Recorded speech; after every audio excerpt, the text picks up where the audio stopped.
Last week, we took a long and lovely look at every single slam to happen in a summertime ring and picked out the very best one from each and every calendar year. We may not have all agreed on every point, but when you disagree about things being brilliant, how can you not have a good time? That is a rhetorical question. This is the internet, after all. One such topic that probably won't yield a happy discussion is this week's angrier counterpart that makes me wish that summer would come to an even faster end. Skipping all of your lovely vacations. That's what you get for arguing in class. SummerSlam has had an appalling amount of stinkers over the years, and Newton's third law of list making states that every list has an equal and opposite negative list. So let's get into it. I'm Tempest hailing from partsFUNknown, and this is the worst match from every SummerSlam. But before I get on with this list, make sure of course that you like this video, subscribe, and enable notifications to always on so you never miss a list just like it, and so that you never miss a worst match ever, just like the clip you will see at the end of this video. 1988, Dino Bravo versus Don Morocco. It's not often that the fundamentals are what gets pointed out on these lists, but when the work is clumsy enough for there to be an actual shoot ref bump, you certainly must lose marks. It takes a lot, but when arm drags and Irish whips are bad enough for me to notice them, then it probably is worth making note of. 1989, the Honky Tonk Man versus Dusty Rhodes. This match is mostly strutting, ass shaking, and with each other's hair, so just remember that when we say that the women's matches of the late 90s on this list were terrible, we aren't gonna let the men of the late 80s get away with it either. 1990, Randy Savage versus Dusty Rhodes. More of an angle than a match, with Sapphire turning on her polka-dotted partner in favor of the $1 Million Man's millions of dollars, and sensational Sherry looking like Will-O-the-Wisp took a supporting role in Cats. Bad times. 1991, The Natural Disasters versus the Bushwhackers. There is a shockingly high number of spots shared between this match and the Bushwhackers versus Sheik and Volkov that featured on Worst Match Ever last month. Watch that show and not this match. 1992, The Undertaker versus Kamala. Proving that not everything from SummerSlam 92 was brilliant in the eyes of Dave Bradshaw. Regarding this match, he said, "Dreadful.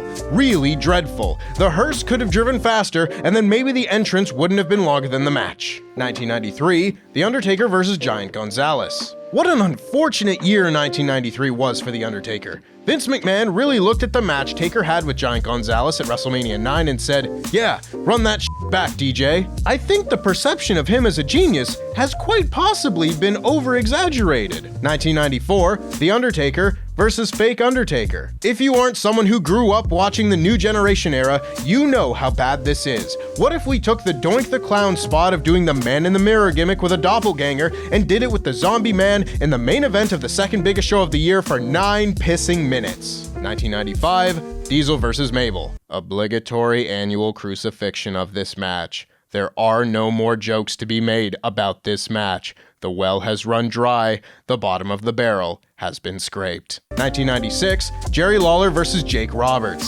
For however funny it may be to watch the die-hard Cleveland Browns fan Jerry Lawler be forced to parade around in a Baltimore Ravens jersey, the quote-unquote comedy he does is abhorrent. Horrible jokes about Cleveland, Mark Henry, and Jake's alcoholism all served as prelude for a wretched ending to a wretchedly distasteful feud. Lawler won, by the way. No comeuppance. 1997, Steve Austin versus Owen Hart. This isn't the worst in the way the other matches on this list are the worst, but if you ask me what match from SummerSlam 97 I would want to watch the least, it would unquestionably be this one, for obvious reasons. 1998, The Oddities versus Kai and Tai. Now what the f*** was this? The restless crowd, the racist commentary, the ICP around at ringside. This is the worst match on this list, and it gave me a migraine. 1999, Ivory versus Tori. We've come a long way. 2000, The Cat versus Terry. A long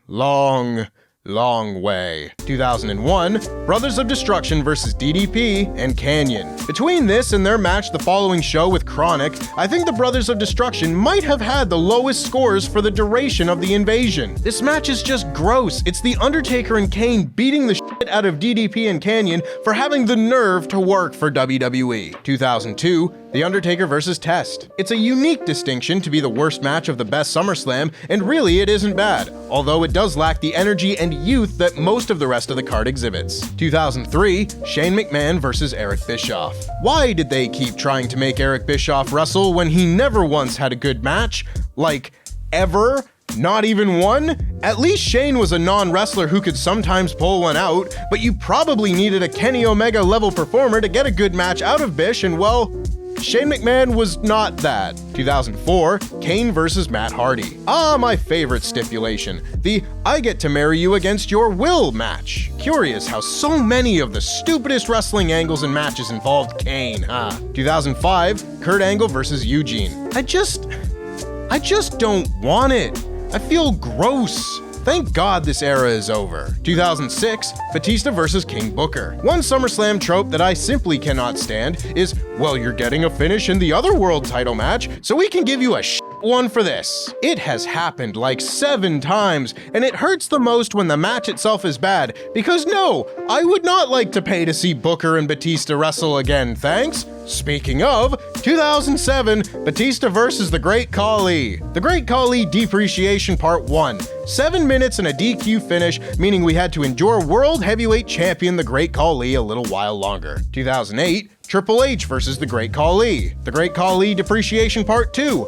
No, Triple H, you are not the answer to the question of how does one get a good match out of The Great Khali. 2009, Kane vs. The Great Khali. The Great Khali Depreciation Part 3. How is it possible that someone thought it was a good idea to book Kane versus The Great Khali in front of a live television audience in 5 different calendar years? 2010, Big Show versus the Straight Edge Society. Now you see, students, if you turn to page 66 in your textbook, How to Destroy a Faction for Dummies, you will see an illustration of a tall man named Paul categorically crushing every ounce of credibility the Straight Edge Society had. Use at your own discretion. 2011, Mark Henry vs. Sheamus. A forgettable count-out victory in the ascent of the Hall of Pain. Also, I like that Mark Henry's victims decreased in size as he went from Big Show to Kane to Sheamus.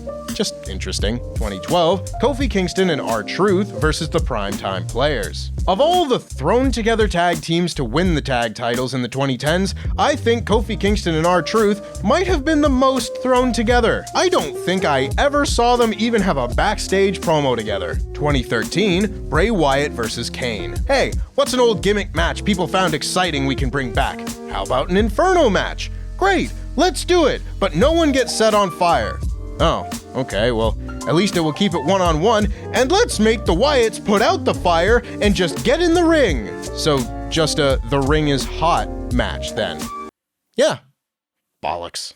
2014, Paige vs. AJ Lee. Honestly, not even a bad match. This is just a good SummerSlam and something had to take the spot. Paige and AJ Lee was a step towards having the long-running rivalries that the women's division of the time needed, but with a sub-5-minute match as the payoff, we still had a ways to go. 2015, The Miz vs. Big Show vs. Ryback. At one point, Big Show slams Ryback onto The Miz in this match, and I can't help but think that no one spoke up that maybe that spot should have happened the other way around. This is what you got with IC champ Ryback. Not good. 2016, The Miz vs. Apollo Crews. When people lose their mind over The Miz's 2016 IC title reign, I would like to remind them that this was the actual quality of most of it, not just that match with Ziggler and the Talking Smack promo. 2017, Big Cass vs. Big Show. The only way they could have made me want to see this match was if they both put the word big on the line. Hell, they could have had Big E in there too for that matter. Would have been better than watching Enzo Amore oil himself up to slip through the bars of his shark cage like the world's worst leopard-printed stripper. 2018,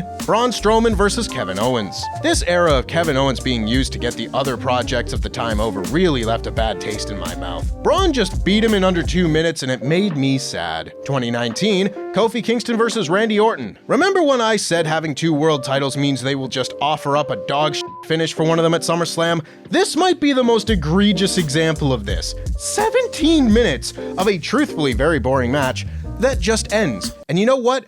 I paid to watch this one live. I didn't get to pay to watch another finish, so give me a finish! 2020, The Fiend vs. Braun Strowman. The Braun Strowman Universal title reign doesn't get remembered for being one of the worst title reigns ever because it was during the empty warehouse era, but at the very least, This match put it to rest. 2021, Becky Lynch versus Bianca Belair. This match made Bianca Belair cry, and I don't care if it all worked out in the end at WrestleMania, you do not need to be making Bianca Belair cry. There was always going to be a better way to do this. 2022, Liv Morgan versus Ronda Rousey. I really don't like the trope of babyface champion gets pinned, but also taps out, but the referee doesn't see it. On one hand, the babyface is a loser who gave up, but is just gonna pretend that didn't happen? Not very honorable. But on the other hand, just wait 3 more seconds! And 2023, Shayna Baszler versus Ronda Rousey. No more worked MMA.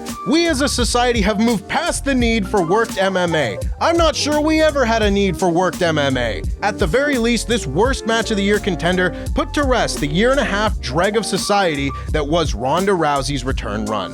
Thank you, SummerSlam! And that's our list. Make sure, of course, that you like this video, subscribe, and enable notifications to always on so you never miss a list just like it. And check out this clip from the latest episode of Worst Match Ever, available now. Mecha Mummy has gone down as one of the most ludicrous wrestling matches in history, but is it the worst match ever? Let's find out.